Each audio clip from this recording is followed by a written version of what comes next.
The rocket lights, and your seat starts shaking like it's trying to unbolt itself from the floor.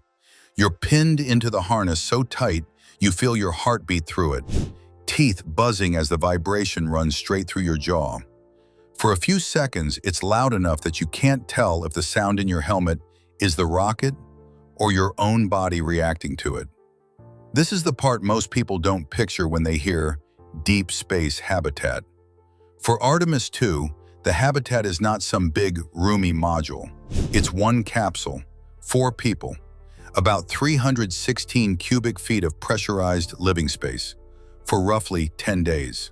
There's no pacing to burn off stress, no stepping into another room to cool down, no break from the same faces, the same fans, the same dry, recycled air.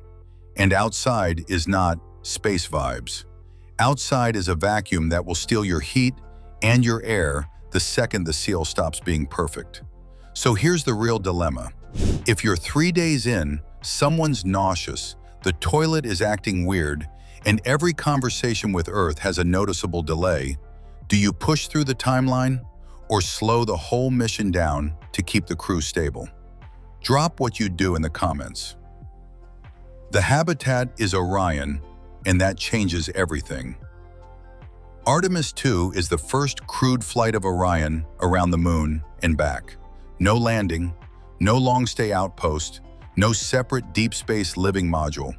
Life happens inside the Orion crew module, and that single detail rewrites what habitat means. A real habitat makes you think space to move, corners to claim, routines that feel almost normal. Orion is closer to a survival cabin with touchscreens. Yes, it's designed to keep 4 people alive and working for up to 21 days, if it has to. But can sustain is not the same as feels comfortable. Everything is compact on purpose.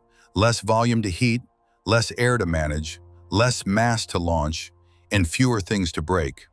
So when you ask what life inside Artemis II really looks like, you're really asking what it feels like to live inside engineering trade-offs. The first hours turn chaos into order. The first shift is mental. Launch is violence, then sudden quiet, and your brain keeps waiting for shaking that isn't there anymore. After that, the cabin sound takes over. Fans, airflow, pumps cycling, electronics humming, a steady mechanical alive you can't walk away from. Early on, the crew does something that sounds boring and is absolutely mission critical. They make the space usable. Bags get clipped where you can reach them. Tools get tethered. The medical kit gets confirmed. Trash gets assigned a home so it doesn't turn into a floating minefield. In a capsule, clutter isn't just annoying. Clutter creates friction. Friction costs time. Time loss raises stress, and stress invites mistakes. The walls curve, surfaces slope, and there's no real floor once you're weightless. Storage becomes any spot you can safely use without blocking something important.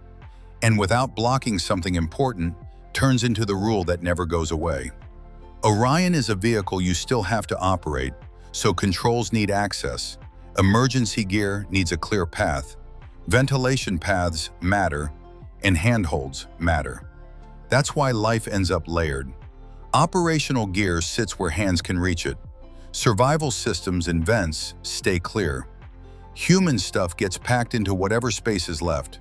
Food pouches, wipes, clothing, personal items, small morale comforts. This is why crews develop shared stowage logic. Not because they're neat freaks, but because a scavenger hunt in a capsule is how small problems get bigger. So one unwritten rule forms immediately. Don't make anyone hunt. What happens when the waste system starts acting up? Here's a scenario crews train for because it's not a question of if, it's when. You're a few days into the mission. The cabin smells like warm electronics and cleaning wipes, and the fan hum has become background noise you barely notice anymore. Then someone comes back from the waste management system looking quieter than usual. Not panicked, just careful. In a sealed capsule, a waste issue isn't minor. It's hygiene, air quality, morale, and mission time all knotted together. Orion's toilet relies on airflow instead of gravity to move waste into containment. So if airflow drops, if a line gets partially blocked, if something isn't seated right, the situation can escalate fast in a space where 4 people are breathing recycled air for days. The crew doesn't debate it. They switch into procedure mode. Someone pulls up the troubleshooting steps. Someone else stages what you'll want within reach. Wipes, containment bags, spare parts. Another person clears the cabin flow so nobody's drifting into each other during a repair that needs focus and, honestly, a little dignity. You reseat a seal. You cycle a valve. You reset a fan. What's not straightforward is doing it in a space where privacy is a courtesy you have to deliberately create. That's where the real culture of deep space crews shows up. Nobody cracks jokes at the wrong time.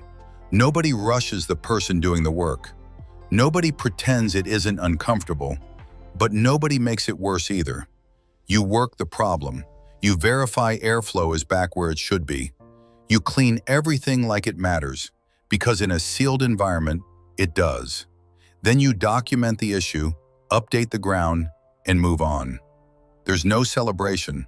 The crew just continues. Because the reality of deep space isn't one catastrophic failure that makes headlines. It's staying disciplined, respectful, and coordinated when something awkward breaks the routine and tests whether your crew culture is real or just something you say during training. Air, water, food, and the discipline that keeps it all working. On Earth, you don't think about breathing. In a capsule, you notice air the way you notice weather. You feel drafts, hear fans, learn what normal smells like, and pay attention when the cabin feels drier than usual. You also track headaches and fatigue because those might be normal tiredness or early environmental warnings. Orion uses regenerable systems to scrub carbon dioxide and manage humidity. That means you're not burning through disposable canisters. You're relying on hardware designed to do the same job, cycle after cycle, without massive resupply. Even when everything's working perfectly, the cabin environment feels different than Earth. Drier, more enclosed, constantly ventilated. So the crew treats it like a living system, because ignoring small shifts is how you end up with bigger problems later. Water operates under the same iron rule. It's drinking, hygiene, food prep, and psychological comfort all rolled into one resource that gets managed, not casually used.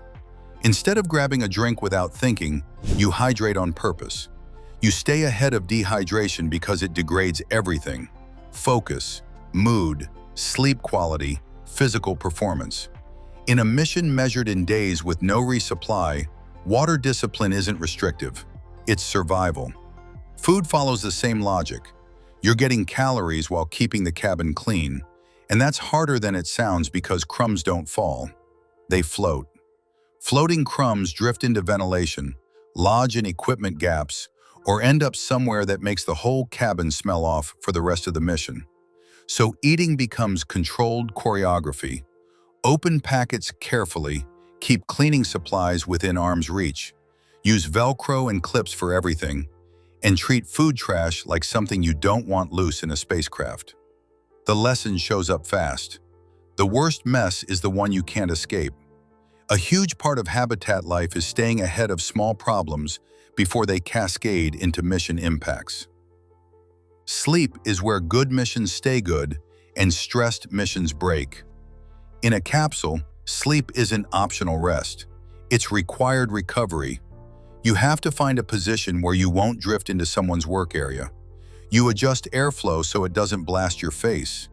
You manage light so your brain can actually shut down. And you teach yourself to treat constant mechanical noise as background instead of a threat. Because the habitat never gets quiet. Fans cycle, pumps hum, systems run continuously. Your brain either adapts to that hum as the price of oxygen, or you don't sleep well. This is where the unwritten crew rules stop being abstract philosophy and start protecting mission success. Sleep windows get guarded. Heavy stowage doesn't get moved while someone's down. People call out movements before shifting gear around. Personal items stay in their zones instead of migrating into everyone else's space. Fatigue turns competent people into irritable people, and in a sealed capsule, irritability doesn't just hurt feelings.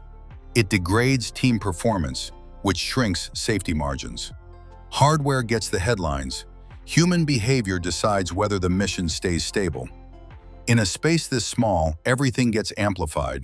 Tone of voice, personal habits, how you stow your gear, jokes that land wrong.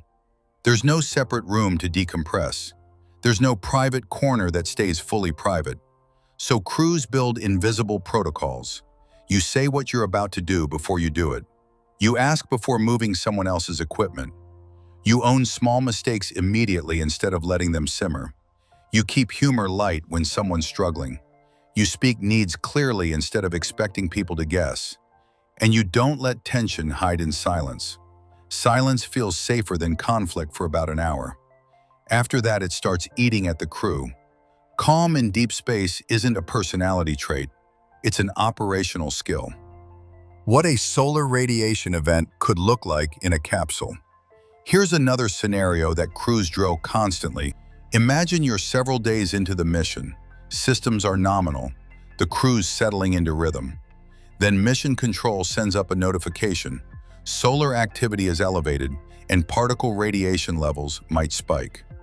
No alarms, no movie-style panic, just the knowledge that if conditions worsen, you don't get to leave your workspace. You have to make your workspace safer.